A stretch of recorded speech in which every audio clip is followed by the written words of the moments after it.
Jaden, this is such a special role for you, and Mickey is going through a lot at the moment. Talk about what it was about the series or about this character that drew you to him. Um, I was sort of in a teenage self-reflective journey when I found Mickey. Um, he has a confidence to him that's sort of disguised under a lot of trauma when we meet him. And as the story goes on, we start peeling away from the trauma and seeing more of his confidence and his true personality.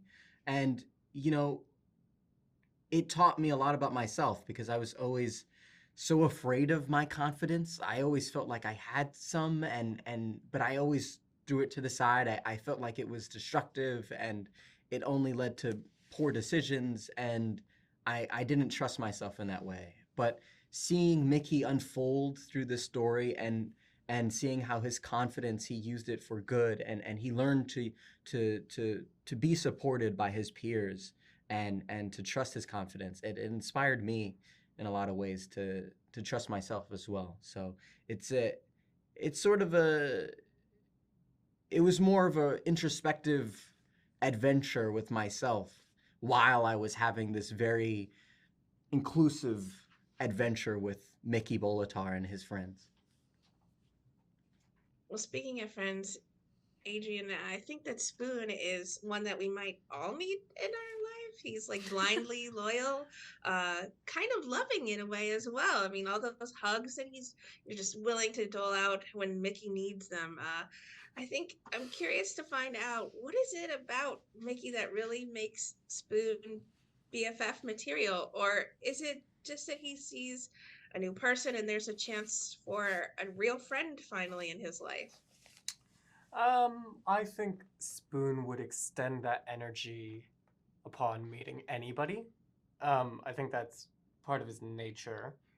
I think the lucky and slightly magical, wonderful thing, and the reason why it's a story and got it. There it is. Yeah. Nice. Is that it's reciprocated. I think when I think about Spoon, he's someone who is willing to give this to everyone, and it's not always reciprocated in a way which leads to a longer friendship, which he finds acceptance with, but is obviously a sad thing. And it does become reciprocated. It's reciprocated by Mickey, and out of that, and then also with Ema. End of point. Yeah, nice. End of thought. Thank you. Brought it home, baby. Pet print. And Abby, this is an odd trio for I think you to be a part of, or maybe even an odd duo to join. Is there something about Bat Lady, or is it this unique combination of guys that really just, or maybe even it's a chance for her to find a friend as well? She's kind of a loner as well.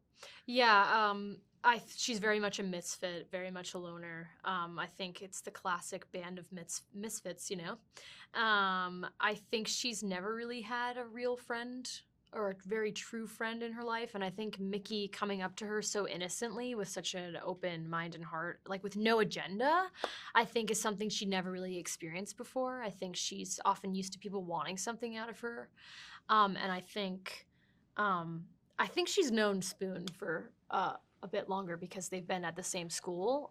But this has been like because he's so attached to Mickey at the beginning, it's like their chance, I feel like, to finally bond. And they're very much two sides of the same coin. I feel like Spoon and Ema, like the dark and the light, which I think the perfect kind of support system for each other as well as Mickey.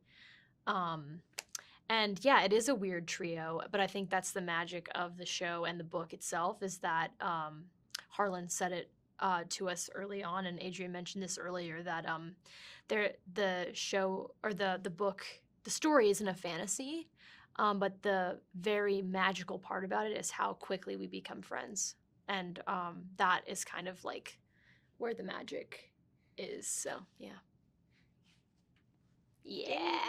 is about Shelter that's gonna make it such a fast fan favorite series? Is it the mystery? Is it the family? Is it this odd bunch of pals uniting over something? Well, I don't know if it's going to be a fast fan favorite. I hope so, but you know, only Hey time will now. tell. Um, I think I think we all did an excellent job at finding the realness in it. So one of the things that inspired me to be an actor was growing up. I didn't there weren't many films or TV shows that had brown people in them, and especially not young brown people. And I watched this film called Imagine That with Eddie Murphy and Yara Shahidi, and it completely inspired me from like 8 years old. I was seven turning eight, and I remember just being blown away. Like I can be that. I want to be Yara. I want to be able to make me feel what I just felt watching that, and to have all that complexity that she was able to do at such a young age. And I think that this show does a really excellent job at bringing what I felt as a kid uh, watching a film like that. The authenticity and being a child, and the relationship between parents and friends, and growing up and learning to be who you are, and finding yourself. So in that way, I think it's just very real and authentic, and it almost feels like a very homey film in that way. Like um, we saw it for the first time in a huge giant theater, but really it's something to be consumed at home on a sofa, Mm. you know, with your family.